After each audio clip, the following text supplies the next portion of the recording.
주님을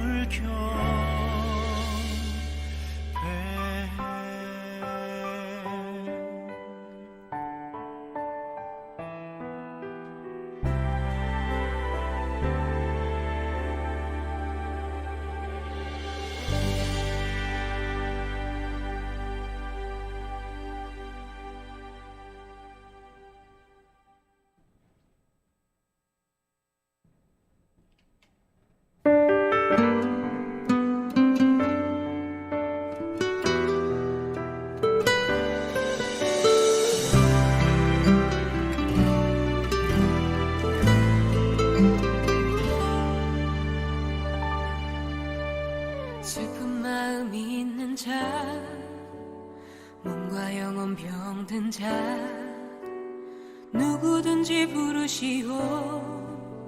예수 이름 부르시오.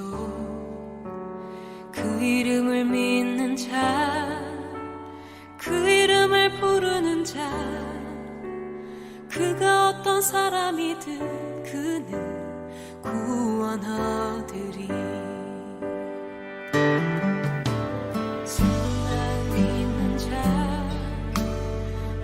영혼 병든 자, 누구든지 부르시오. 예수 이름 부르시오. 그 이름을 믿는 자, 그 이름을 부르는 자, 그가 어떤 사람이든 그 구원하리리.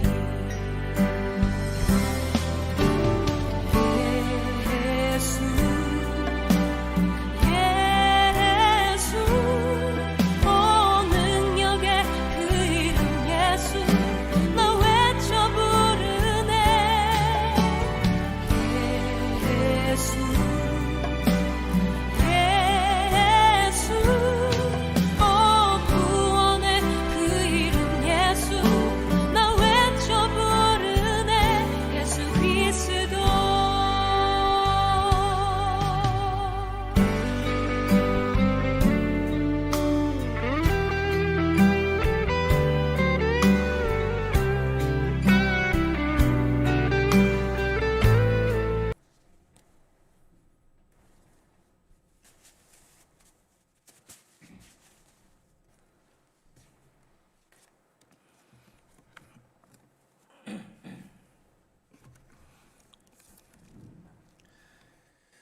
하나님께 예배드리는 이 시간에 이 예배의 자리에 함께 하신 여러분 모두를 우리 주님의 이름으로 환영하고 또 축복합니다.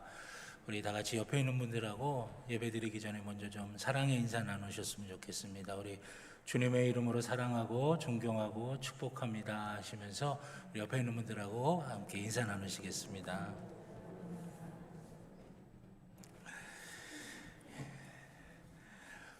우리 다 같이 마음을 하나님께로 모으시고 다 자리에서 일어나셔서 임내찬송 16장 우리 하나님께 찬양 드리도록 하겠습니다.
이 세상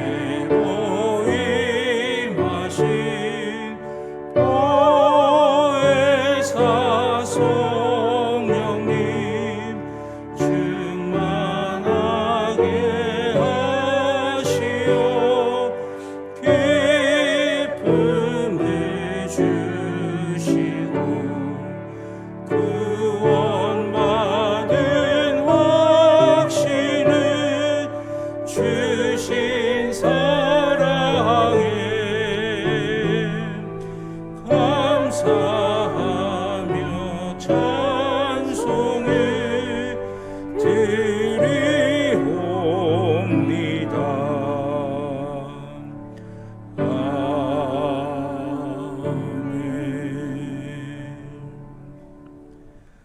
찬송하라, 하나님을 찬송하라. 찬송하라, 우리 왕을 찬송하라. 하나님은 온 땅의 왕이심이라. 아멘. 하나님 앞에 우리의 죄를 다 같이 고백하시겠습니다. 은혜가 풍성하신 하나님, 연약한 저희가 자신을 돌아보며 회개합니다. 우리는 주님의 은혜로 존귀하게 되었으나 그 사랑과 은혜를 감사하게 여기지 못하였습니다. 입술로는 주님만이 나의 전부라고 말하면서 행동으로는 죄를 지으며 살아왔습니다. 거룩한 주일에 주님 앞에 나와 온 마음과 정성으로 예배를 드려야 하는데 주님께 예배를 드리기보다 사람에게 보여주는 형식적인 예배를 드릴 때도 있었습니다. 주님, 이 모든 죄를 회개하오니 용서해 주시고 이제부터는 주님을 닮아가는 우리의 모습을 볼 수 있게 도와주옵소서. 예수님의 이름으로 기도드립니다. 아멘. 지난 한 주간 우리의 모든 개인적인 죄를 주님 앞에 참회하며 회개의 기도를 드리도록 하겠습니다. 상관의 재난이 제가 지었던 모든 죄를 주님 앞에 참회하며 주님 용서하심을 구합니다. 죄악한 생각과 불순종한 모습들, 거룩하지 못한 행실들, 재난이 있었다면 그리스도의 보혈에 바로 깨끗하게 씻겨주시고 우리 하나님이 기뻐하시면 귀한 모습이 되게 하여 주시사 아버지 하나님 주님의 은혜로 살도록 인도하여 주시옵소서.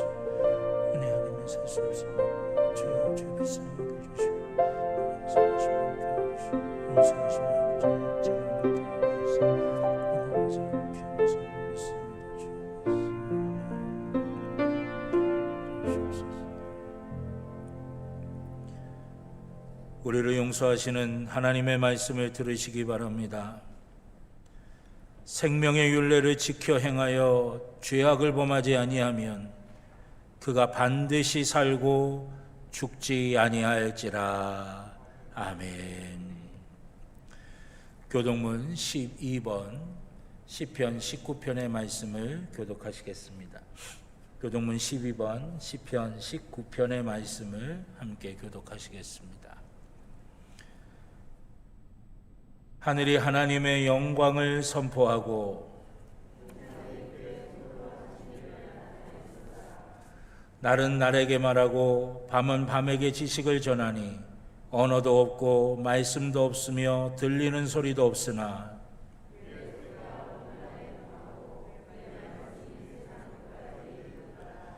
여호와의 율법은 완전하여 영혼을 소성시키며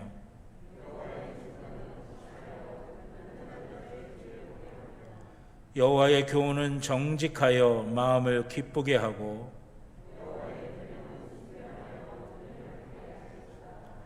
여호와를 경외하는 도는 정결하여 영원까지 이르고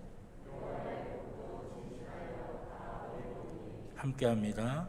금 곧 많은 순금보다 더 사모할 것이며 꿀과 송이꿀보다 더 달도다. 아멘. 사도신경으로 우리의 신앙을 고백하시겠습니다. 나는 전능하신 아버지 하나님 천지의 창조주를 믿습니다. 나는 그의 유일하신 아들 우리 주 예수 그리스도를 믿습니다. 그는 성령으로 잉태되어 동정녀 마리아에게서 나시고 본디오 빌라도에게 고난을 받아 십자가에 못 박혀 죽으시고 장사된 지 사흘 만에 죽은 자 가운데서 다시 살아나셨으며 하늘에 오르시어 전능하신 아버지 하나님 우편에 앉아 계시다가 거기로부터 살아있는 자와 죽은 자를 심판하러 오십니다. 나는 성령을 믿으며 거룩한 공교회와 성도의 교제와 죄를 용서받는 것과 몸의 부활과 영생을 믿습니다. 아멘. 만복의 근원 하나님, 온 백성 찬송 드리고 저 천사여 찬송하세. 찬송 성부 성자 성령. 아멘.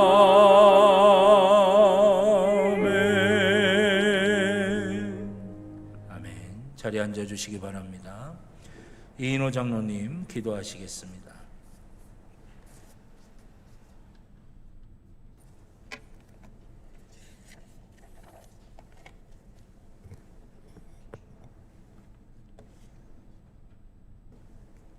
인간의 생사화복을 주관하시며 천지 만물을 창조하시고 다스리시고 섭리하시고 역사를 주관하시는 전능하신 하나님 아버지, 오늘도 거룩하고 복된 주일, 여호와의 전에 나와 경배와 찬양을 통해 영광과 존귀와 감사를 돌리게 하심을 진심으로 감사드리며, 지난날의 죄악된 삶을 용서하시고 십자가의 보혈로 깨끗이 정결케 하옵시고 치유와 회복의 은혜로 채워 주시옵소서.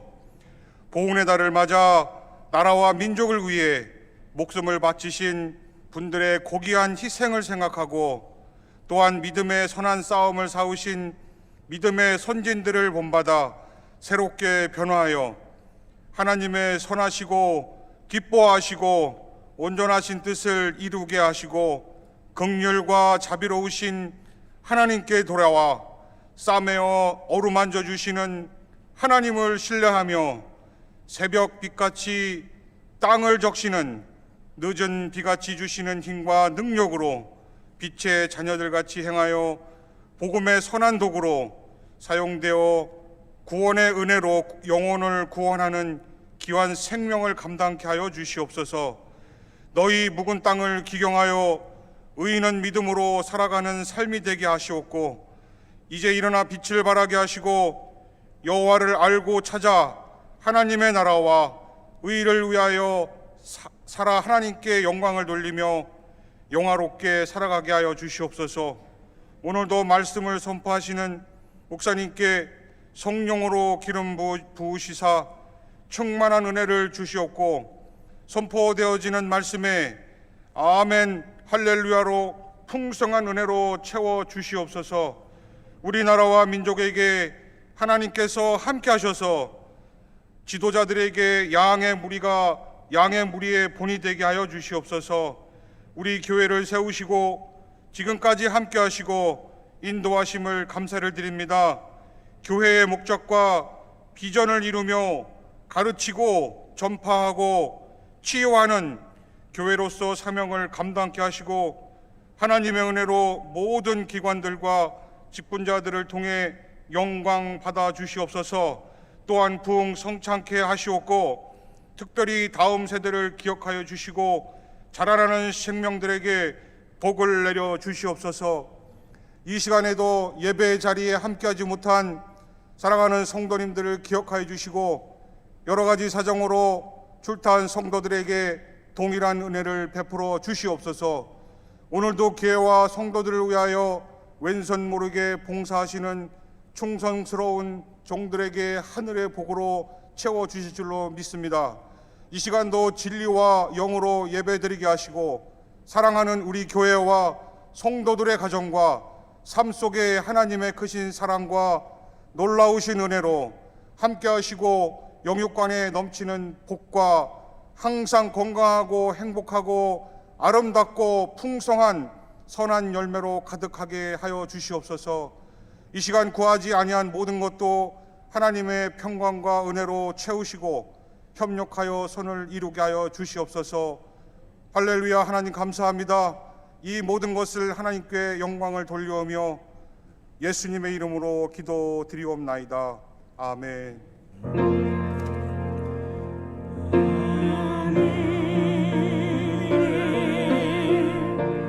계신 아버지 이름 거룩하사 주님 나라 임하시고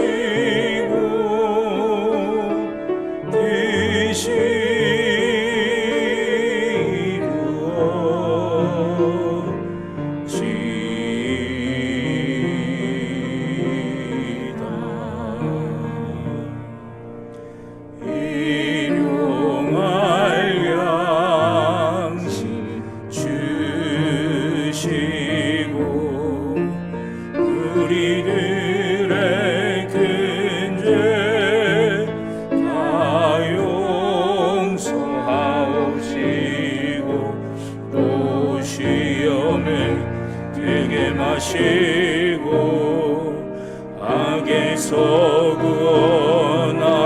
구원하소서. 대개 주의 나라 주의 권세 주의 영원히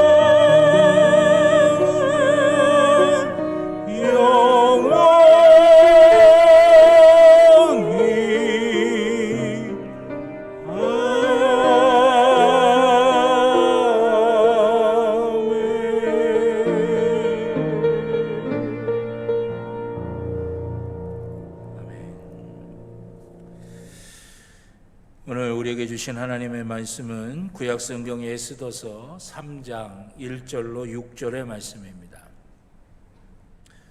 구약성경 에스더서 3장 1절로 6절, 구약성경 752쪽입니다. 구약성경 752쪽 에스더서 3장 1절부터 6절까지 말씀입니다.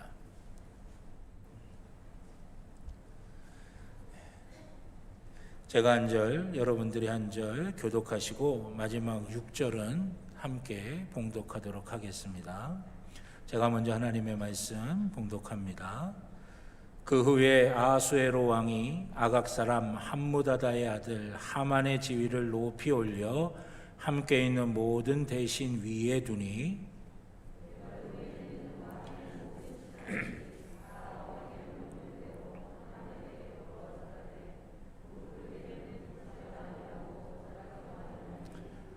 대궐문에 있는 왕의 신하들이 모르드게에게 이르되 너는 어찌하여 왕의 명령을 거역하느냐 하고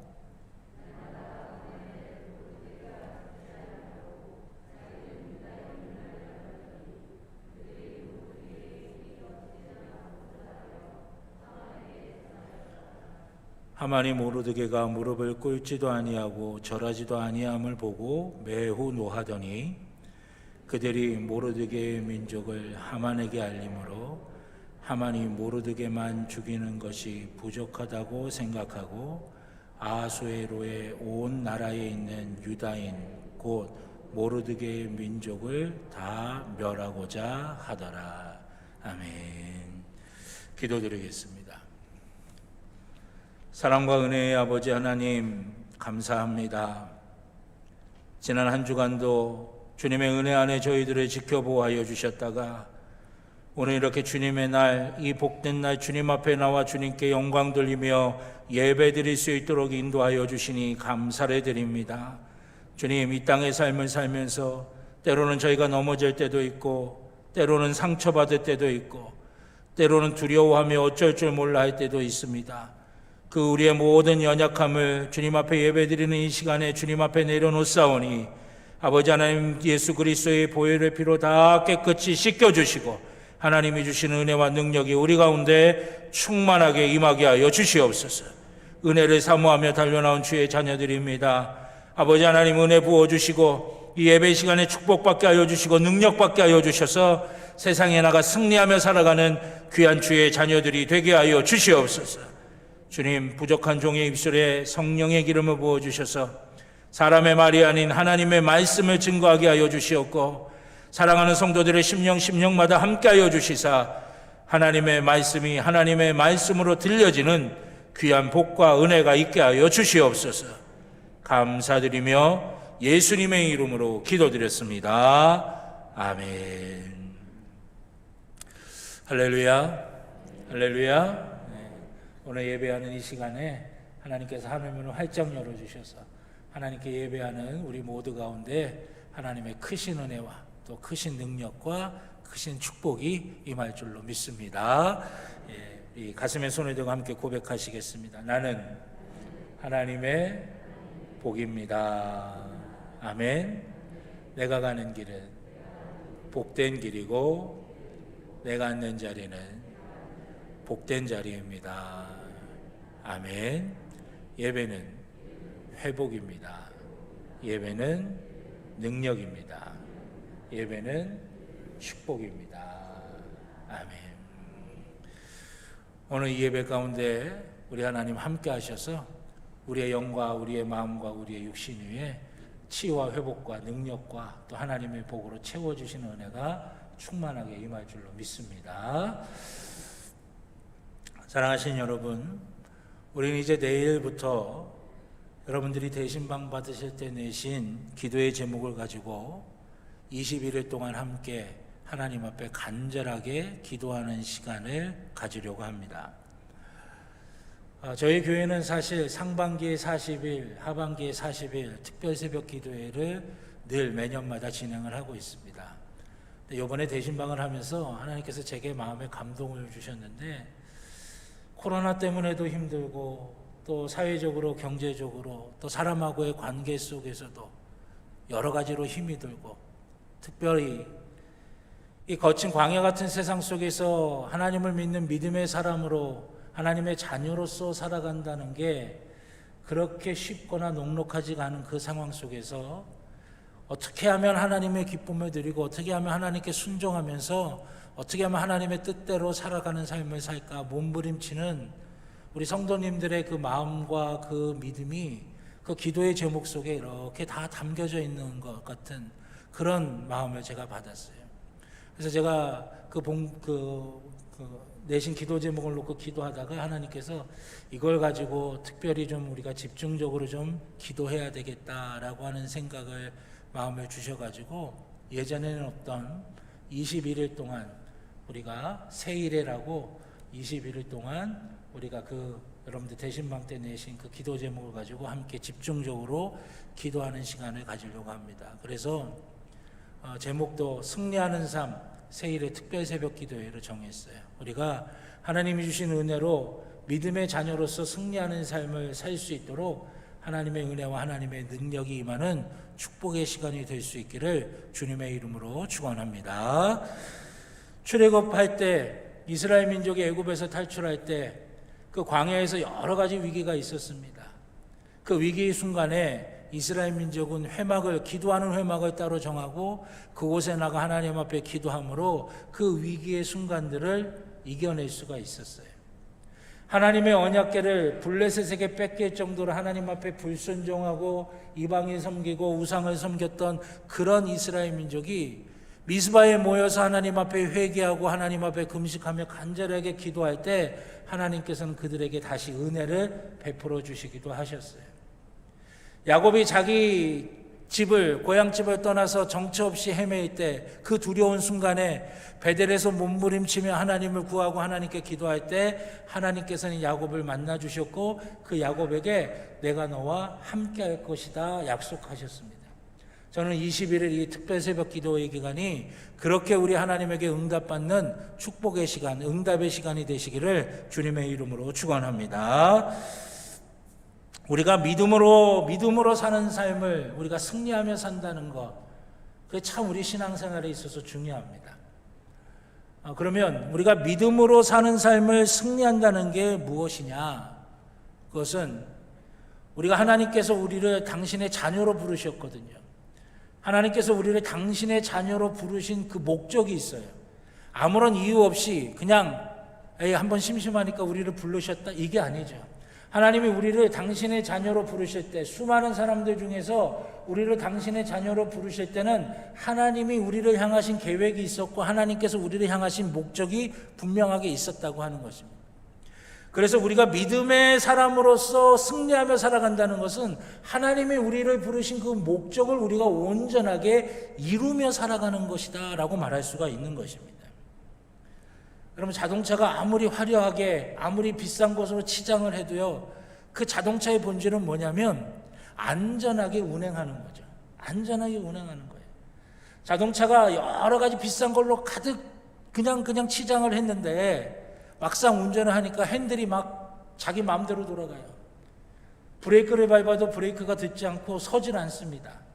그럼 이건 자동차의 본질이 아닌 거죠.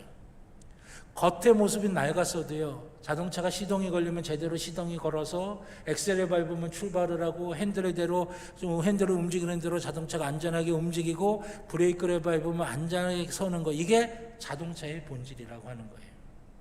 그럼 비행기가 아무리 그 겉이 화려하고 금으로 막 겉을 완전히 도배를 했어도 날지 못한다면 그거는 비행기가 될 수가 없는 거죠. 그 목적한 바를 온전하게 이룰 때 본연의 모습에 찾아가는 거라고 말할 수가 있는 것입니다. 하나님께서 우리를 자녀로 부르신 목적을 우리가 온전하게 찾는 것, 그것이 우리가 믿음의 사람으로서 승리하며 살아가는 삶의 길이라고 하는 것이에요. 그러면 하나님이 우리를 당신의 자녀로 부르신 목적이 뭘까요? 창세기 12장 2절에 보면 하나님께서 아브라함을 부르실 때 하나님께서 아브라함을 믿음의 조상으로 부르신 목적을 말씀하셨어요.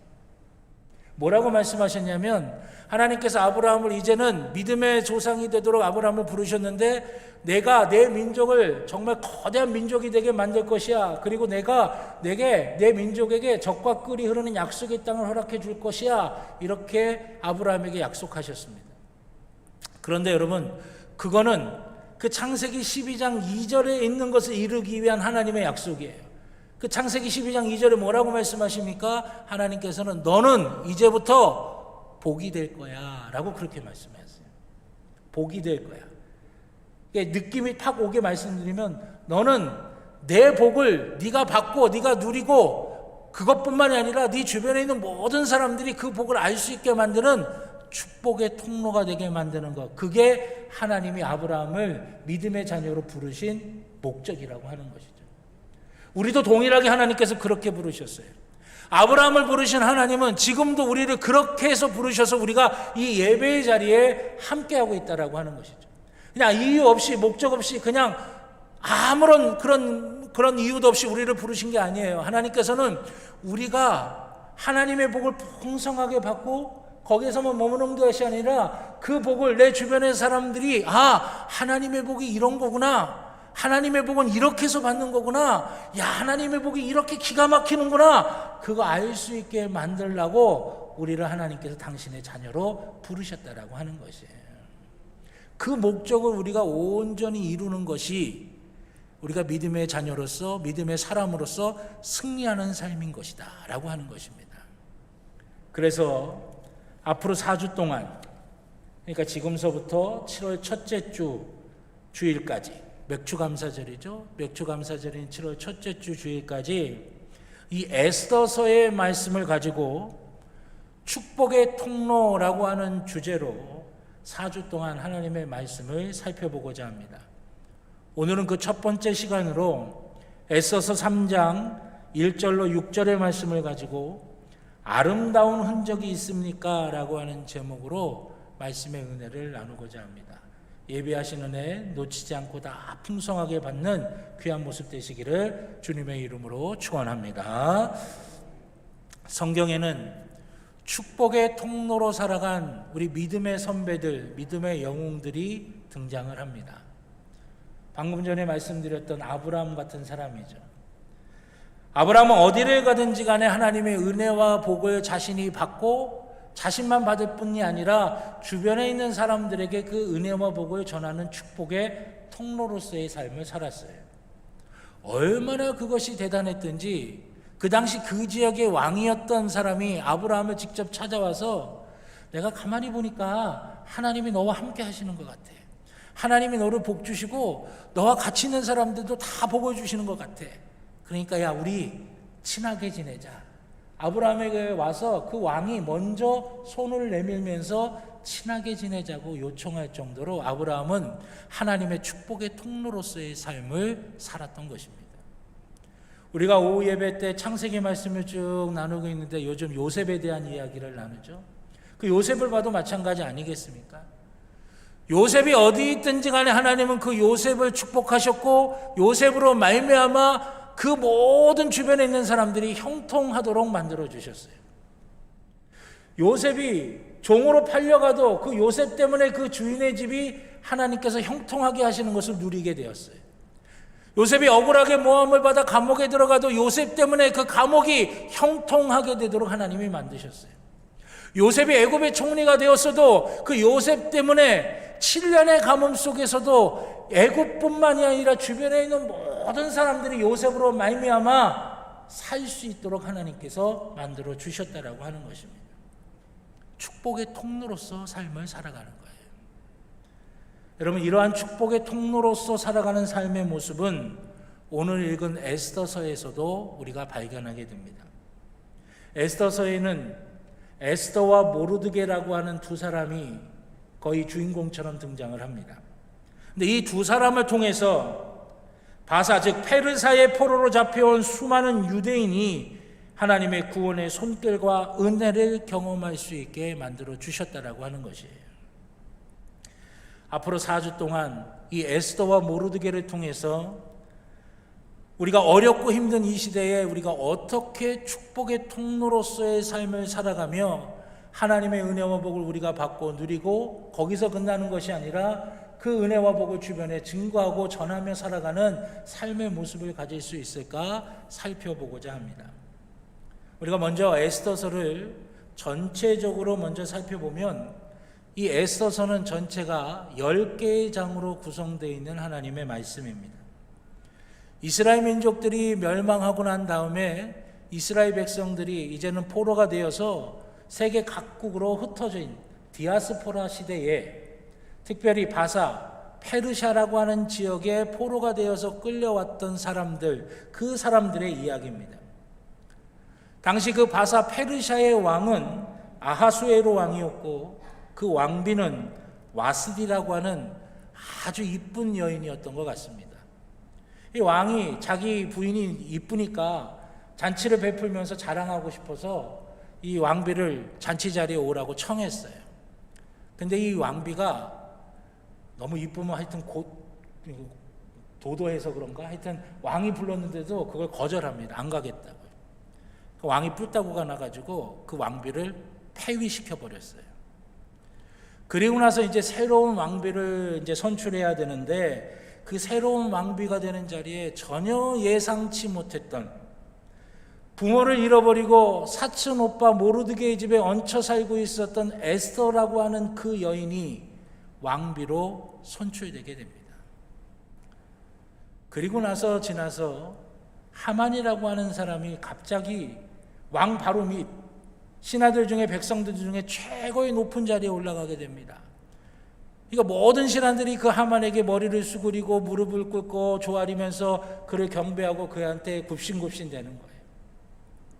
모든 신하들이 그런데 유독 모르드게만 하만에게 절하지도 않고 경배하지도 않고 굽신대지도 않으니까 이 하만이 뿔따구가 나서 이 모르드게뿐만이 아니라 모르드게의 백성인 유대 민족들까지 다 멸절하겠노라고 악한 꾀를 흉계를 꾸며서 그렇게 진행하려고 합니다. 그런데 오히려 거꾸로 자기 덫에 자기가 빠져가지고 하만이 사형을 받게 되고 모르드게가 높이 올라가면서 이스라엘 민족들 가운데는 불임절이라고 하는 민족의 절기를 지키게 됐다라고 하는 것이 이 에스더서의 전체적인 내용입니다. 그 전체적인 내용 가운데 오늘 읽은 이 에스더서 3장 1절서부터 6절까지는 하만이 유대인들을 다 멸절시키려고 하는 그런 악한 흉계를 시작하는 가장 첫 번째 시작점에 대한 이야기를 우리에게 해주고 계시는 말씀입니다. 모든 신하가 그 하만에게 절을 하며 굽신굽신대며 하만을 높이고 경배하고 있는데 모르드게만은 그러질 않고 있었다는 거예요. 그래서 모르드게뿐만이 아니라 유대인 전체를 죽이려고 하는 겁니다. 그런데 여러분, 오늘 본문을 우리가 조금 더 깊게 들어가 보면 참으로 놀라운 사실을 우리가 발견하게 됩니다. 에스더와 모르드게가 그 어렵고 힘든 그 순간에, 그 상황 속에서 축복의 통로로 살 수 있었던 비결이 무엇인가, 그 이유가 오늘 읽은 본문 속에 담겨져 있다라고 하는 것입니다. 그 이유가 무엇이냐? 그들은 하나님이 원하시는, 하나님께서 바라시는 아름다운 흔적을 소유하며 살아가고 있었기 때문에 포로로 남의 나라에 끌려가서 거기서 어렵게 살아가는 그 아프고 힘든 순간에도 축복의 통로로서의 삶을 살아갈 수가 있게 되었다고 하는 것이에요. 여러분, 우리가 축복의 통로로서의 삶을 살아가려면 우리 속에 다른 어떤 것보다 먼저 하나님이 원하시고 하나님이 바라시는 아름다운 흔적이 우리 가운데 있어야 된다라고 하는 것이에요. 그 흔적은 내가 어떠한 존재인지를 보여주는 겁니다. 그 흔적은 내가 지금껏 어떻게 살아왔는지를 보여주는 게 흔적이라고 하는 것이에요. 여러분, 우리나라 축구 선수 가운데 박지성 선수 잘 아실 겁니다. 아마 제일 유명한 축구 선수이지 않을까 싶은데요. 예전에 그 인터넷에 박지성 선수의 축구화를 벗은 발이, 그 사진이 찍힌 게 나온 게 있어요. 이 발입니다. 발에 온통 상처 투성이에요. 축구를 연습을 하다 보니까 다치기도 하고 시합 때 상대방 태클에 걸리기도 하고 또 여러 가지 상처를 입기도 하고 다치기도 하고 그러다 보니까 이 발에 온통 상처 투성입니다. 또 우리나라가 배출한 세계적인 발레리나인 강수진 씨의 발의 사진도 나온 적이 있습니다. 이 발레리나의 발이에요. 여성의 발입니다. 발레할 때 얼마나 이쁩니까? 그 모양도 얼마나 이뻐요. 우아하게 얼마나 춥니까? 그런데 그걸 연습하기 위해서 수십 년 동안 그 발레 신발을 신고서는 발톱으로 서서 그것을 움직이는 것을 연습을 하다 보니까 발가락의 뼈들이 다 퉁그러져 나온 거예요. 발가락이 성한 곳이 없다라고 하는 거죠. 근데 제가 아주 큰 감명을 받은 그 발의 사진이 있습니다. 우리나라 소방관의 발의 사진이에요. 불을 끌어 뜨거운 곳에, 불길이 있는 곳에 들어갔다가 그만 뭐라고 그러죠? 갑자기 생각이 안 나네.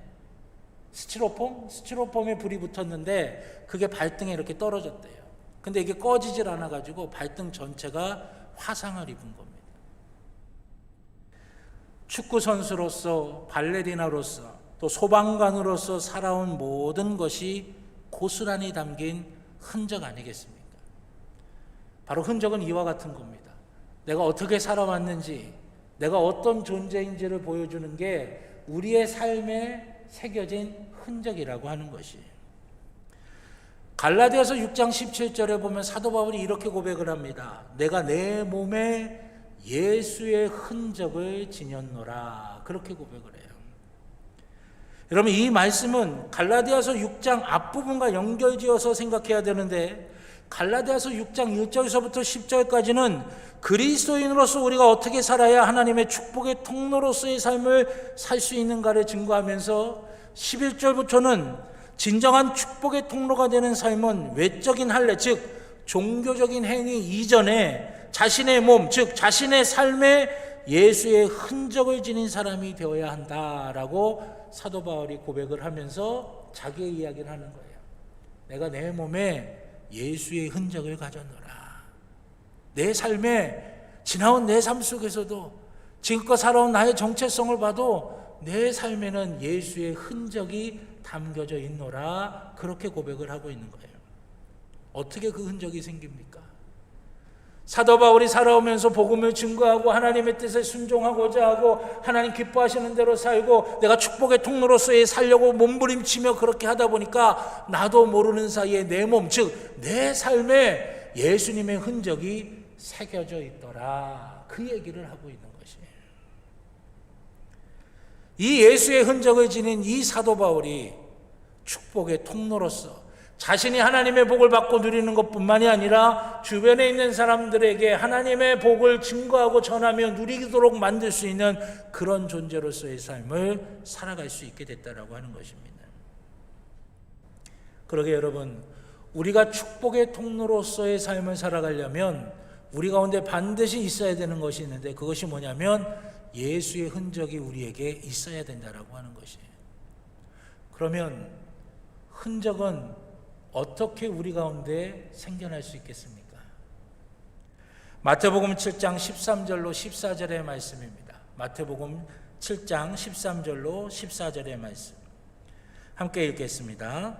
좁은 문으로 들어가라. 멸망으로 인도하는 문은 크고 그 길이 넓어 그리로 들어가는 자가 많고, 생명으로 인도하는 문은 좁고 길이 협착하여 찾는 자가 적음이라. 아멘. 좁은 문으로 들어가야 예수의 흔적을 우리가 지니게 된다라고 하는 것이. 그 좁은 문이 뭐냐? 생명으로 인도하는 문이라고 하는 것이에요. 하나님의 진리로 인도하는 문이에요. 하나님이 원하시는 삶으로 인도하는 문이에요. 내가 축복의 통로가 되기 위해서 몸부림치며 살아가는 그 삶, 그것이 바로 좁은 문이라고 하는 것이. 넓은 길, 넓은 물, 대충 세상에 짝해서 세상과 적당히 타협하면서 그렇게 살아가는 삶이 아니라 하나님이 기뻐하시는 삶, 하나님이 원하시는 삶, 하나님의 축복의 통로가 되는 삶을 살기 위해 내가 몸부림치며 살아갈 때 나도 모르는 사이에 내 삶에 예수의 흔적이 새겨지게 되더라고 하는 거예요.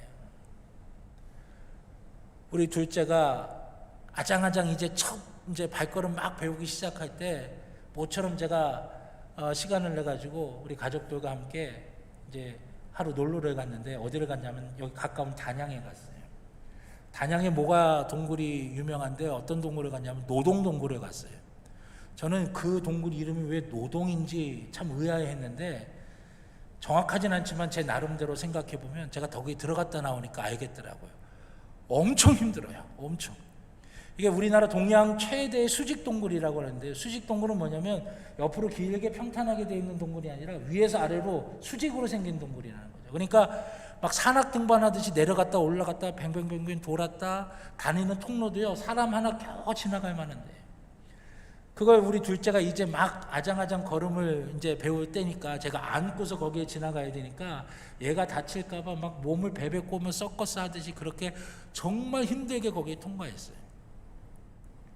막 앞에서 표파던 분들이 막 원망스럽더라고요. 애당초 이럴 거면 좀 애기 데리고는 못 들어간다고 좀 얘기 좀 해주지, 그냥 그걸 그냥 들여보내갖고 이 고생을 시키나 싶은 생각도 들더라고요. 근데 경치는 진짜 좋더라고요. 신기한 것도 되게 많고요. 어떻게 해가지고 땀이 비오듯 해갖고 그 동굴을 나왔어요. 나오고 나서 보니까 나도 모르는데 제 온몸에 상처투성이에요. 아이 안고 그 아이 다치지 않게 하려고 하다 보니까 여기 긁히고 저기 긁히고 여기 부딪히고 저기 부딪히다 보니까 온몸에 멍들고 상처투성이에요. 긁힌 자국이더라고요. 좁은 문을 지나가려고 할 때 우리가 그런 거예요. 좁은 문을 지나가려고 할 때. 우리 주님께서는 우리가 넓은 길로 편하게 갈 때는 하나님이 원하시는 흔적을 우리가 가질 수 없다고 말씀하시는 거예요. 거기에는 생명이 없고, 거기에는 하나님의 은혜가 없고, 거기에는 하나님의 진리가 있을 수가 없는 거예요. 그런데 내가 축복의 통로가 되기 위해서 좁은 길도 맞이하지 않고 나를 내려놓고 나를 포기하며 하나님의 뜻에 순종하는 그 좁은 길을 걸어가려고 할 때 나도 모르는 사이에 예수 그리스도의 흔적이 내 가운데 생겨지게 된다라고 하는 것이죠. 그것이 흔적이라고 하는 것이에요. 부딪히기도 하고 긁히기도 하고 다치기도 하고 아프게 피가 나기도 하지만 그 좁은 길을 갈 때 거기 끝에 있는 생명을 누릴 수가 있게 된다고 하는 것입니다. 그러면 에스더와 모르드게가 가지고 있었던 흔적은 과연 어떤 것일까요? 첫째는 자신을 드러내고 자랑하지 않으려고 하는, 그렇게 애쓰고 노력한 흔적이라고 하는 것입니다. 오늘 읽은 본문 에스더서 3장 1절에 보면 뭐라고 시작이 되냐면 그 후에라고 하는 말로 시작이 됩니다. 그 후에. 여러분, 이 그 후에라고 하는 이 말이 의미하고 있는 게 뭐예요? 그 앞에 뭔가가 있다라고 하는 거죠. 뭔가 사건이 있다라고 하는 거예요. 뭔가 사건이 벌어진 그 이후에라고 하는 말씀이죠. 그럼 그 사건이 뭘까? 그 사건이 바로 에스더서 2장 19절부터 23절에 나오는 내용인데, 그 내용이 뭐냐면 왕의 신하였던 빅단과 데레스라고 하는 사람이 왕을 반란을 일으켜갖고 왕을 죽이려고 시도를 한 거예요. 그런데 모르드게가 그 사실을 알고 그걸 다 막고 왕을 지키고 보호했다라고 하는 것입니다.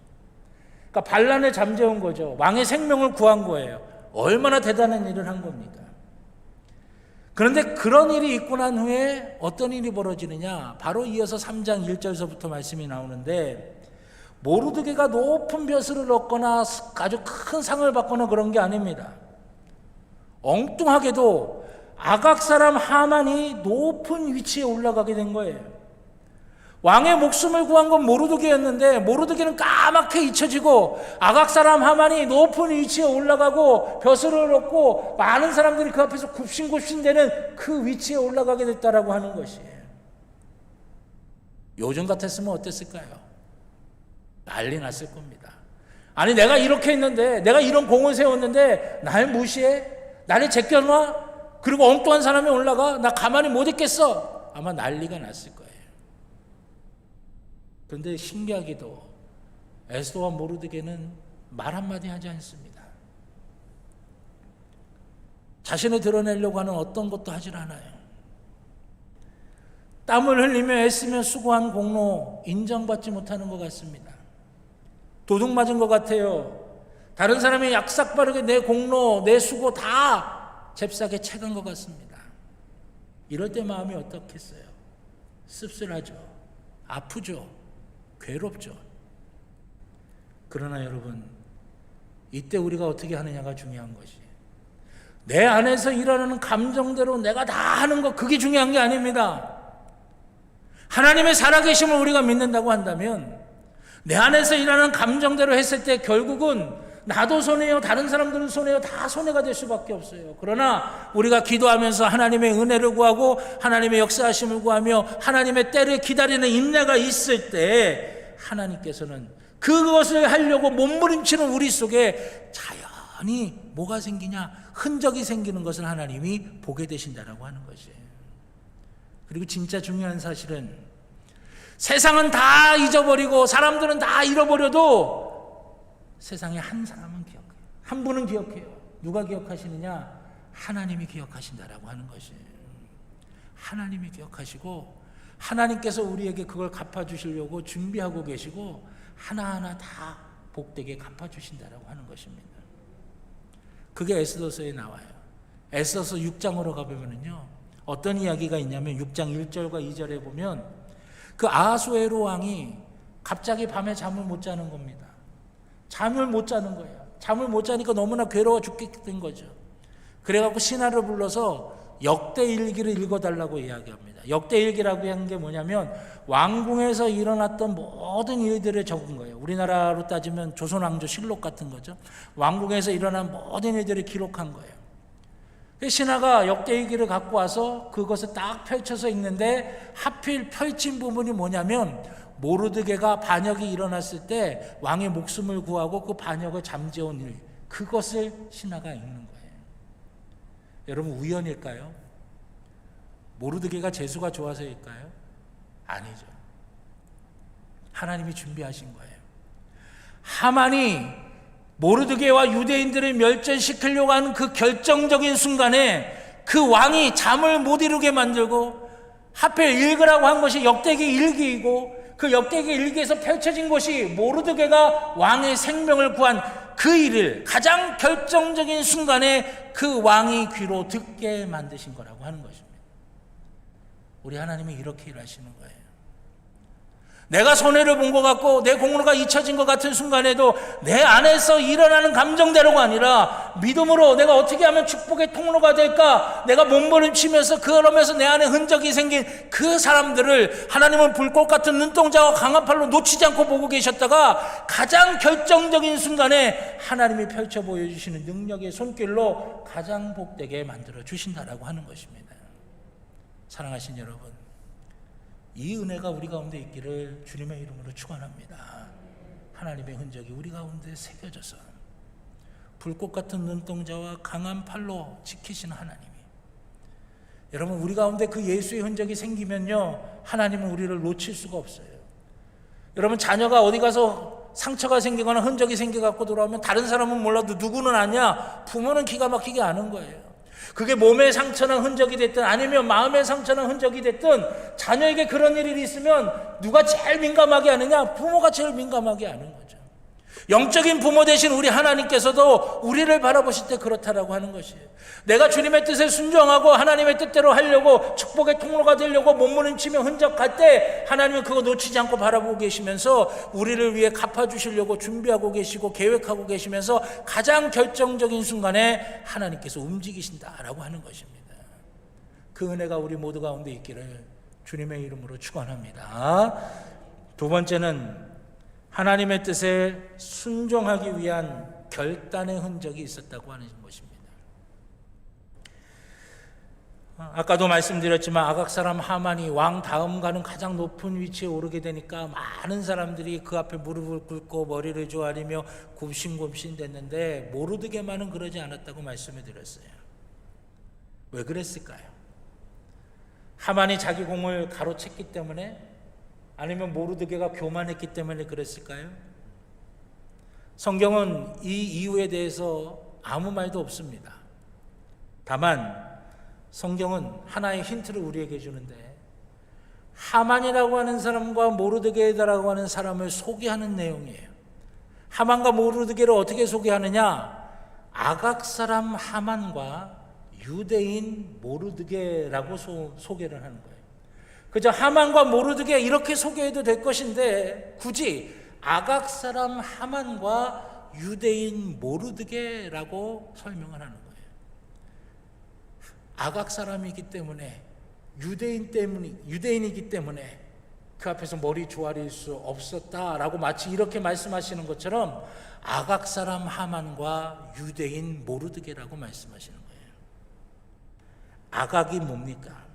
그 아각이라고 하는 이름이 어디에서 나옵니까? 사무엘상 15장에 보면 사울이 이스라엘의 왕이 된 이후에 아말렉과 전쟁을 하는 장면이 나옵니다.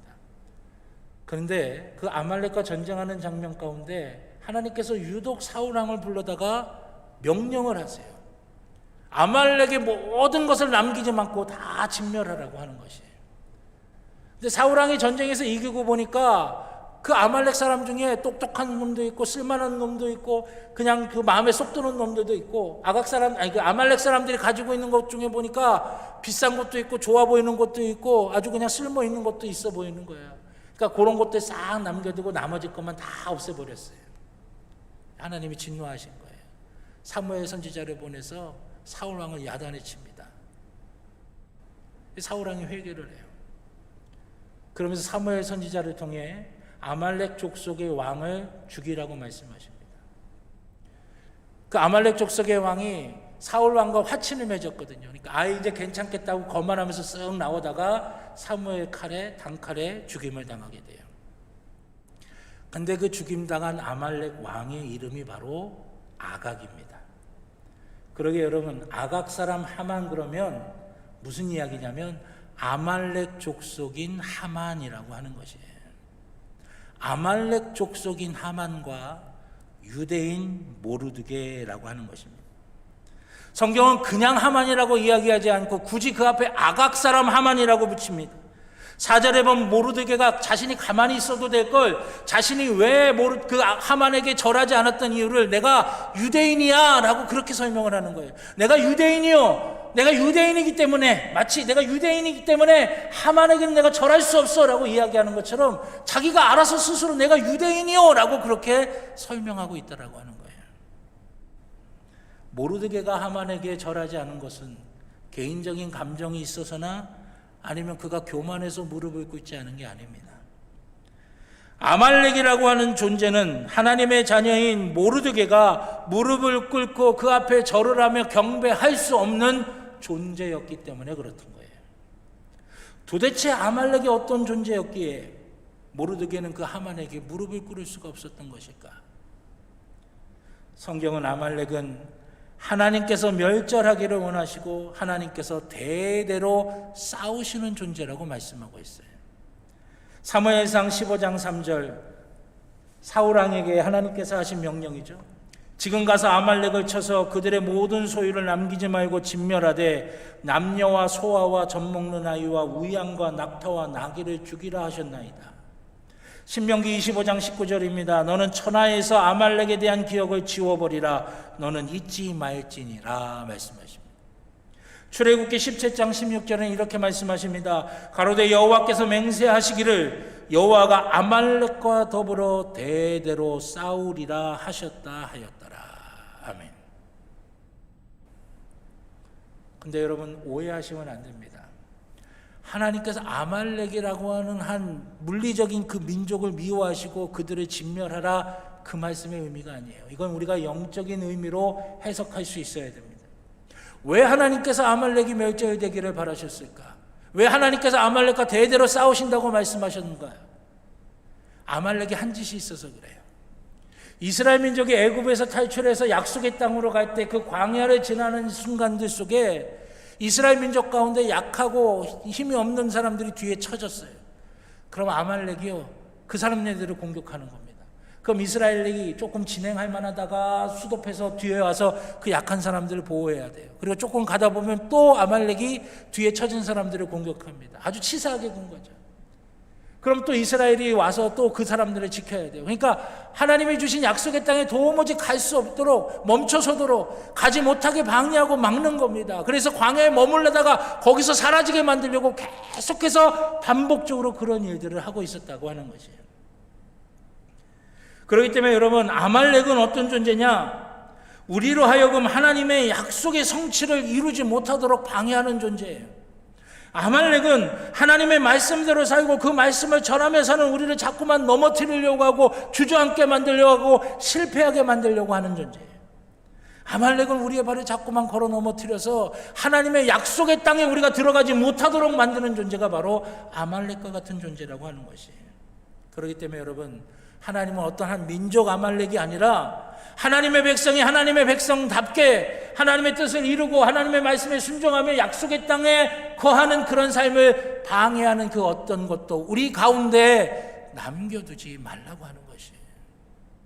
사사기서에 보면 이스라엘 민족이 약속의 땅에 들어가다가 귀찮고 힘드니까 아예 됐어, 대충 이 정도까지만 해 하고 그냥 포기하고 거기 있는 사람들과 적당히 섞여 살기 시작했어요. 그래서 그들에게 하나님의 신앙을 증거하면서 그들을 변화시키면 좋은데 이스라엘 민족이 그만 그 가나안 문화에 홀딱 젖어들게 된 거예요. 그래서 부끄러운 사사기의 역사가 계속 반복이 된 거고 이스라엘 민족이 멸절할 수밖에, 그 이스라엘 나라가 망할 수밖에 없게 된 거예요. 디아스포라 될 수밖에 없는 거예요. 이미 그걸 경험했던 사람들입니다. 모르드게와 에스더는 그런 아픈 경험들을 다 하고 온 사람이에요. 얼마나 그것이 무서운지를 알고 있었던 사람이죠. 그러기에 여러분, 유대인 모르드게와 아각 사람 하만의 대결은 단지 한 민족과 민족의 대결이 아닙니다. 한 개인과 개인의 대결이 아니에요. 여러분, 이것은 영적인 싸움인 것입니다. 우리가 하나님의 자녀로서 하나님의 백성으로서 약속의 땅에 들어가지 못하는 것과 우리가 싸우는 것이에요. 하나님의 말씀을 사랑하고 그 말씀에 순종하고 그 말씀을 전하려고 하는 사람과 그것을 방해하고 막고 해코지하고 걸려 넘어지게 하고 언약을 깨트리고 언약을 잃어버리게 만드는 세력과의 싸움이라고 하는 것입니다. 그래서 모르드게는 하만에게 무릎을 꿇을 수도 없었고 절을 할 수도 없었고 경배할 수도 없었던 것입니다. 몰랐을까요? 자기가 그렇게 하면 하만이 해코지할 것이라고 하는 것, 하만이 가만 내비두지 않을까라고 하는 것, 모르드게도 잘 알고 있었을 겁니다. 주변에서 얼마나 많은 사람들이 너 왜 절하지 않냐, 너 그러다 큰일 나, 경고하는 소리가 오늘 본문에도 나오잖아요. 주변의 사람들이 난리가 난 거죠. 모르드게도 알고 있었어요. 그러나 내게 핍박이 오고 고난이 온다 하더라도, 아픔이 찾아온다 하더라도 그럴 수가 없었던 거예요. 모르드게는 하나님의 뜻에 순종하는 그 길을 결단하고 선택했다라고 하는 것입니다. 하나님을 사랑하고 말씀대로 살려고 하는 사람들에게 고난이 찾아옵니다. 그럴 수밖에 없어요. 왜 그렇습니까? 세상이 감당할 수 없는 존재이기 때문에 그렇습니다. 세상이 감당할 수 없으니까 핍박하는 거예요. 고난하는 거예요. 넘어뜨리려고 하는 거예요. 무너지게 만들려고 하는 거예요. 어디 네가 어디까지 버티나 보자 라고 그런 식으로 하는 거예요. 요셉이 그러지 않았어요. 요셉의 형들이 요셉을 감당할 수가 없는 거예요. 그러니까 죽이려고 하고 궁덩이에 우덩이에 던져버리기도 하고 종으로 팔아버리기도 하고 억울하게 모함을 받아 감옥에 들어가기도 하는 거예요. 그런데 여러분, 그런다고 없어집니까? 아니죠. 거기서도 하나님이 형통케 하시고 거기서도 하나님의 복이 나타나게 하여 주시고 거기서도 세상의 모든 사람들이 하나님이 함께 하시니까 저가 저렇게 형통하는구나 깨닫게 만들어 주신다는 거예요. 힘들고 괴롭죠. 요셉도 남모르게 눈물 흘려요. 에스더와 모르드게도 왜 불안하고 두려운 마음 없었겠습니까? 두렵고 힘들고 아프고 어려운 거죠. 근데 여러분 기억하십시오. 그것이 우리에게 예수의 흔적이, 하나님이 기뻐하시고 하나님이 원하시는 예수의 흔적이 새겨지는 때라고 하는 것입니다. 주님의 뜻에 순종하기 위해 결단한 흔적이 새겨지는 때예요. 베드로전서 1장 6절로 7절입니다. 그러므로 너희가 이제 여러 가지 시험으로 말미암아 잠깐 근심하게 되지 않을 수 없으나 오히려 크게 기뻐하는도다. 너희 믿음의 확실함은 불로 연단하여도 없어질 금보다 더 귀하여 예수 그리스도께서 나타나실 때에 칭찬과 영광과 존귀를 얻게 할 것이니라. 아멘. 사랑하신 여러분, 혹여 우리 가운데 지금 믿음의 길을 걷다가 핍박 가운데 어려움 가운데 힘들어하고 계신 분이 계십니까? 어렵고 힘든 순간에도 믿음을 지키기 위해 내가 축복의 통로로서 살아가기 위해 몸부림치며 그렇게 지내고 계신 분 계십니까? 아프고 힘들고 어려운 분 계십니까? 실망하거나 좌절하지 마십시오. 그 순간은 우리에게 하나님이 기뻐하시고 하나님이 원하시는 아름다운 흔적이 새겨지는 순간인 줄로 믿습니다. 우리가 하나님의 것이며 하나님의 손으로 우리를 붙들고 계시고 하나님이 불꽃 같은 눈동자와 강한 팔로 나와 함께 하실 수 있게 만드는 그 하나님이 원하시는 흔적이 우리 속에 새겨지는 그런 순간이라고 하는 것입니다. 아픈 만큼 성숙된다라고 하는 말이 있습니다. 눈물 젖은 빵을 먹어본 사람만이 인생의 깊이를 알 수 있다고 하는 말도 있어요. 그러나 여러분, 다 그런 게 아닙니다. 그 아픈 순간에 눈물 젖은 빵을 먹는 그 순간에 우리가 어떻게 하느냐에 따라 달라지는 거예요. 상처와 아픔 때문에 오히려 주변에 더 큰 상처와 아픔을 남기는 사람이 있는가 반면에 그 상처와 아픔, 눈물 젖은 빵을 먹는 그 순간에 그래도 내가 이 어렵고 힘든 순간이지만 내가 축복의 통로로서의 삶을 내가 놓치지 않으리라라고 하는 마음의 결단으로 하나님 앞에 하나님이 원하시는 흔적이 새겨지는 사람은 그 과정이 끝나고 난 이후에 축복의 통로로서 내가 하나님의 복을 누릴 뿐만이 아니라 주변에 그 하나님의 복과 은혜를 증거하며 전하며 살아가는 존재가 되어진다라고 하는 것이에요. 지금 이 시대에, 지금 이 어렵고 힘든 시기에 세상의 모든 사람들이 아우성치는 이 순간에 우리 믿음의 사람들이 나아가야 될 길이 무엇이겠습니까? 우리 평창에 소망이 없다라고 많은 분들이 계십니다. 어려움이 있다고 말하는 분들도 계세요. 그러나 이 시기에 우리가 이 지역에 소망을 주고 이 지역에 우리가 희망을 줘야 될 우리 믿음의 사람들로서 우리가 어떤 모습을 가지고 있어야 되겠습니까? 어렵고 힘든 때이지만 더욱더 믿음을 가지고 더욱더 하나님 뜻에 순종하는 마음으로 내가 축복의 통로가 되겠다고 하는 마음으로 내 속에 하나님이 기뻐하시는 예수 그리스도의 흔적이 새겨지는 것을 기뻐하며 이 흔적이 하나님이 나를 인치신 것이요 하나님의 불꽃 같은 눈동자와 강한 팔이 나를 도우시고 나를 위해 일하신다라고 하는 믿음으로 담대하게 나아가는 귀한 은혜가 우리 가운데 있어야 될 줄로 믿습니다. 그 은혜가 저와 여러분 모두 가운데 있으셔서 에스더와 모르드게를 하나님이 기가 막히게 도우셨던 것처럼 하나님의 능력의 손길이 우리를 붙드시고 우리를 도우시는 귀한 은혜를 누리며 살아가는 저와 여러분 모두가 되기를 우리 주님의 이름으로 축원합니다. 기도하겠습니다. 좋으신 아버지 하나님, 하나님이 원하시는 아름다운 흔적이 우리 가운데 새겨지게 하여 주시옵소서. 세상이 힘들다고 이야기합니다. 소망을 잃어버렸다고 이야기합니다. 우리의 환경과 여건이 정말 소망이 없는 것처럼 보여진다 할지라도 우리가 축복의 통로가 되는 그 길을 믿음으로 그 좁은 길이라도 힘차게 포기하지 않고 걸어가서 나도 모르는 사이에 예수의 흔적이 우리 가운데 생겨지므로 하나님이 우리를 잊지 아니하시고 붙드시며 우리를 위하여 준비하시고 일하시는 하나님의 놀라운 역사를 누리며 살아갈 수 있는 귀한 축복의 통로가 되게 하여 주시옵소서. 감사드리며 예수님의 이름으로 기도드렸습니다. 아멘. 찬송가 336장 찬양하시면서 드리신 예물 우리 하나님께 봉헌하겠습니다. 마지막 절은 다 자리에서 일어나셔서 찬양하시겠습니다.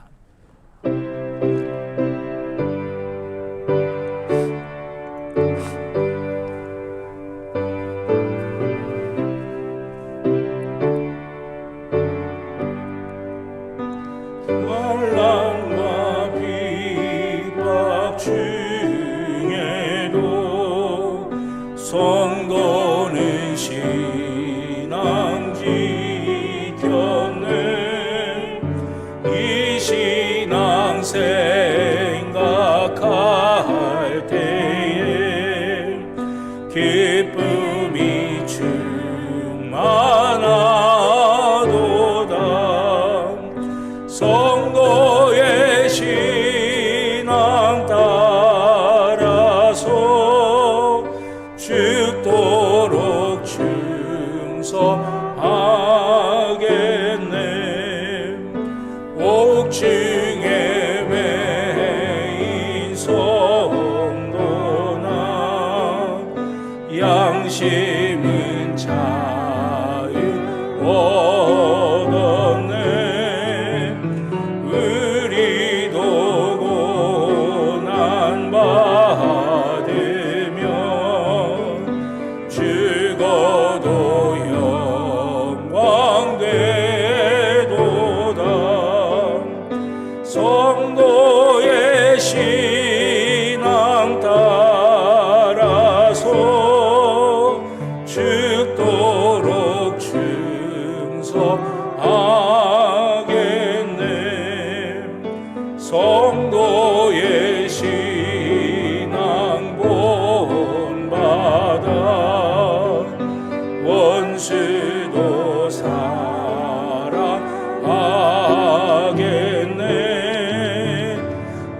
인자한 언어 행실로 이 신앙 전하리라. 성도의 신앙 따라서 죽도록 충성하겠네.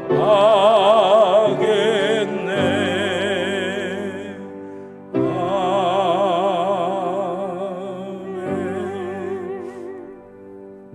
자리에 앉아주시기 바랍니다.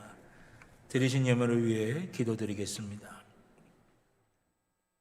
주님의 사랑하는 자녀들이 주님께 예배드릴 때 믿음 가지고 주님을 향한 사랑 가지고 또 감사한 마음 가지고 또 간절히 바라고 소원하는 마음 가지고 정성껏 구별한 예물 주님 앞에 드립니다. 아버지 하나님, 우리 주님 기쁘게 받으시는 거룩한 산제물 된 줄로 믿습니다. 아버지 하나님, 하늘을 활짝 열어주셔서 우리 주님이 흠양하여 주시옵소서. 또한 예물 속에 담긴 간절한 기도의 제목과 마음의 소원들이 주님의 뜻 안에서 넉넉히 이루어지게 하여 주시고 드린 손길들마다 하나님의 은혜와 복으로 가득히 채워지는 귀한 역사 있게 하여 주시옵소서. 예물이 쓰여지는 곳을 기억하여 주셔서 하나님의 뜻이 아름답고 복되게 이루어지는 귀한 일들에 사용되어지게 하여 주시옵소서. 감사드리며 예수님의 이름으로 기도드렸습니다. 아멘. 감사합니다. 교회 소식 몇 가지 말씀드리겠습니다. 주보 교회 소식란에 참조해 주시기 바랍니다. 예배당에서는 개인 방역과 또 교회에서 진행하는 방역 지침에 철저히 따라 주시기를 바라겠고요. 방역 지침에 따른 예배 안내 주보교회 소식란에 있습니다. 확인해 주시길 바라겠습니다. 오늘 오후 예배 사회는 최정신 권사님, 기도는 김순자 권사님이십니다. 다음 주 오후 예배 사회는 한명의 권사님, 기도는 김정원 권사님이십니다. 기도하시면서 준비해 주시길 바라겠고요. 우리 짤막한 영상 하나 먼저 광고 시간에 우리 보도록 하겠습니다.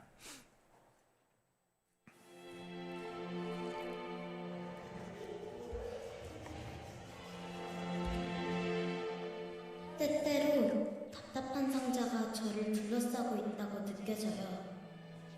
이 상자는 저의 세상을 더 좁게 만들어요.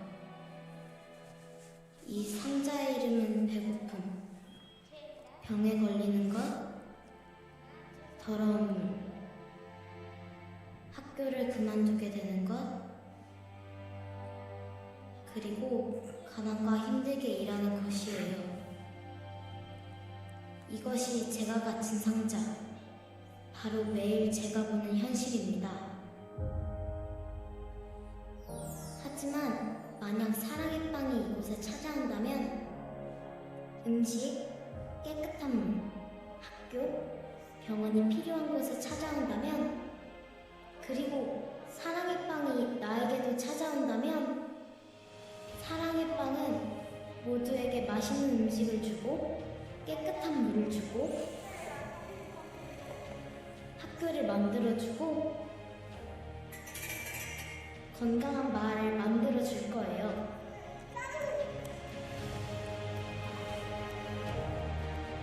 그리고 제 삶도 변화될 거예요. 더 멋지게요. 사랑의 빵을 부탁합니다.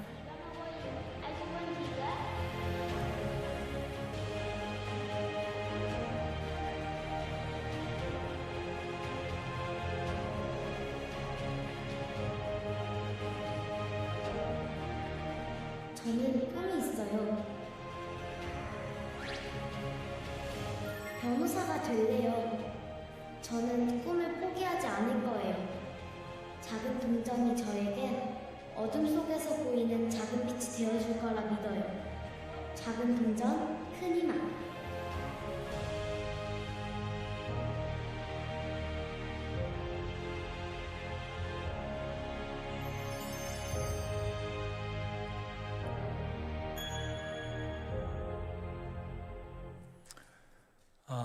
저희 교회에서 2019년도에 그 월드비전과 함께 자매결연 행사를 했죠. 저도 엘살바도르에 그 딸이 하나가 있어요. 사진이 제 사무실에 있는데 그 아이가 어떻게 자라고 어떻게 성장할까 기도하면서 기대가 됩니다.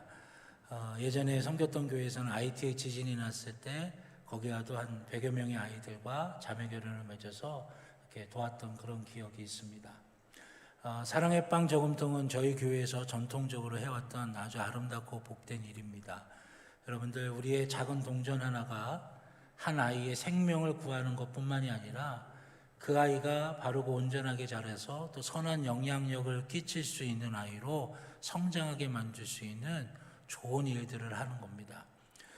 울주마 톰즈에 나왔던 그런 아프리카에 있었던 그 아이들이 이제 장성해서 그 아이들이 의사가 돼서 다시 그 마을로 돌아가서 봉사한다는 내용의 소식을 제가 들은 적이 있는데 얼마나 아름답고 복된 일인지 몰라요. 우리의 헌신과 우리의 섬김을 통해서도 그러한 일들이 일어날 거라고 믿습니다. 우리 지방 목사님들과 함께 이 월드비전 이제 제가 섬기면서 일을 하는데 어느 비전교회 목사님이 제게 카톡을 보내셨어요. 당신네 교회는 비전교회고 교인들이 얼마 없어서 아무런 그런 어떤 선교나 봉사 일을 못해서 참 아쉬웠는데 이 사랑의 빵으로 아프리카 사람들을 돕고 또 인도의 사람들을 도우면서 우리가 그들을 품을 수 있다고 하는 게 얼마나 기쁜 일인지 모르겠다고 그렇게 카톡을 제게 좀 보내주셨어요. 너무나 감사한 일입니다. 여러분, 우리가 동전을 모아서 우리가 함께 도울 수 있다라고 하는 것, 이 귀한 일에 여러분들이 좀 함께 참여하시기를 좀 바라겠고요. 우리가 오늘 이제 사랑의 저금통, 빵 저금통을 나눠드리면 내일 이제 특별 새벽 기도회 시작하는 때서부터 시작을 해서 11월 7일까지 이제 진행을 하셔가지고 11월 7일 주일에 봉헌하도록 그렇게 하도록 하겠습니다. 그러면 11월 둘째 주에 다시 우리 지방 전체가 다시 한번 그것을 모아서 필요한 곳에 월드비전을 통해 보내드리도록 그렇게 진행을 하려고 합니다. 그런데 제가 이 월드비전 평창 지회장을 맡으면서 이제 사랑의 빵 저금통을 좀 이렇게 말씀을 드렸더니 예상외로 좀 많은 교회와 많은 분들이 참여를 하셨어요. 그래서 사랑의 빵 저금통이 지금 좀 저희 교회에 부족한 좀 상황입니다. 그런데 여러분, 사랑의 빵 저금통이 없다고 아예 그럼 뭐 다음에 하지 이런 마음 갖지 마시고요. 하실 때 지금 추가적으로 저희가 신청할 수가 있어요. 그러니까 여러분들이 집에서 지금 빵 저금통이 없을 때는 뭐 종이컵이라든지 아니면 일반 컵에다가라도 그렇게 모으셨다가 여러분들 추가적으로 필요한 부분들 더 해가지고 여러분들 나눠드리면 그때 다음 주라도 같이 시작할 수가 있습니다. 제가 왜 이렇게 말씀을 드리냐면 선한 일에 함께할 때 더 큰 은혜가 되는 것이고 여러분들의 자녀들이 또는 여러분들의 손주들이 여러분들의 주변에 있는 사람들이 그걸 보면서 선한 영향력을 받을 수가 있는 것이기 때문에 그렇습니다. 그래서 이런 은혜의 자리 함께 나누는 자리에 여러분들이 적극적으로 참여하셨으면 좋겠고요. 11월 7일까지 여러분들이 그 동전을 모으셨다가 11월 7일 주일에 미리 말씀을 드릴 겁니다. 갖고 오셔서 봉헌하는 시간 그렇게 갖도록 하겠습니다. 그렇게 기억해 주시길 바라겠고요. 설교 때도 말씀드렸지만 내일서부터 승리하는 삶 세일의 특별 새벽 기도회가 7월 7일까지 진행이 됩니다. 여러분들 많이 기도하시면서 함께 해주시길 바라겠고요. 성경 일독학교 세 번째 여호수아서부터 에스더까지 통독 훈련이 진행 중에 있습니다. 말씀 위에 선 신앙 되시도록 여러분들이 함께 하시길 바라겠습니다. 또 맘투맘 엄마의 마음 열기 7월 13일까지 8주간 진행되는 과정 진행 중에 있으니까 위에서 기도해 주시기를 바랍니다. 동부연회 장로부부 영성수련회가 6월 14일부터 15일까지 속초 마레몬스 호텔에서 진행이 됩니다. 또 오늘 그동안 새가족 4주 양육과정 다 마치고 오늘 수료하시는 원다의 성도님 우리 수료 축하하는 시간에 갖도록 하겠습니다. 잠깐 앞으로 나오실까요?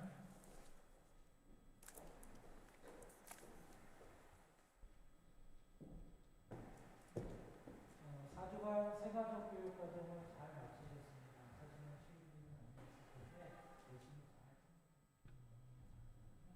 교회에서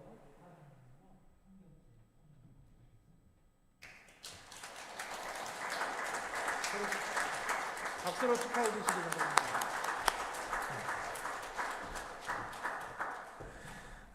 감사합니다. 우리 평창제일교회 지금 기도하기는 매주마다 새가족이 왔으면 좋겠다. 아멘 좀 잘하시네. 매주마다 새가족이 왔으면 좋겠다. 그렇게 기도하고 있습니다. 나만 기도하는 거 아니죠? 저만 기도하는 거 아니죠? 여러분들 함께 기도하시기 바랍니다. 그래서 이 지역에 하나님의 복음이 잘 증거되어지고 또 하나님의 선한 일들을 잘 감당할 수 있는 힘이 우리 교회 가운데 있기를 우리가 함께 기도했으면 좋겠습니다. 이번 주 재단미와 이상근 권사님, 이정근 권사님 가정에서 범사에 감사의 제목으로 헌물하셨습니다. 귀한 가정 위해서도 기도해 주시기를 바라겠습니다. 우리 옆에 분들하고 한 번 더 인사하실까요? 한 주간 더 승리하시길 바랍니다 하시면서요. 인사 바랍니다. 우리 다 같이 일어나셔서 파송의 찬송 주님 말씀하시면 찬양하시겠습니다.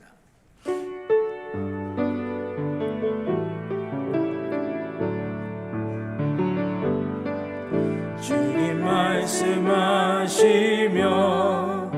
내가 나아가리다. 주님 뜻이 아니면 내가 멈춰서리다. 나의 가고 서는 곳 주님 뜻에 있으니 오 주님 나를 이끄소서. 뜻하신 그곳에 나 있기 원합니다. 이끄시는 대로 순종하며 살리니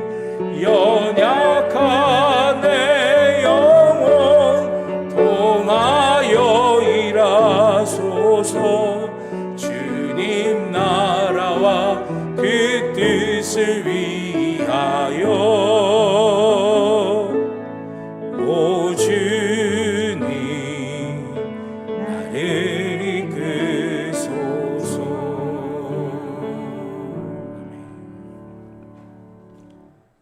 이제는 우리 주 예수 그리스도의 구원의 은혜와 하나님 아버지의 무한하신 사랑하심과 성령님의 감화 감동 인도하여 주시는 귀한 은혜가 주님 앞에 헌신을 다짐하며 아버지 하나님 앞에 귀하게 예배드린 주의 사랑하는 자녀들의 머리 위에, 그 가정 위에, 그 일터 위에, 살아가는 모든 삶의 길들 위에 이제로부터 영원토록 함께하여 주시옵기를 간절히 축원하옵나이다. 아멘.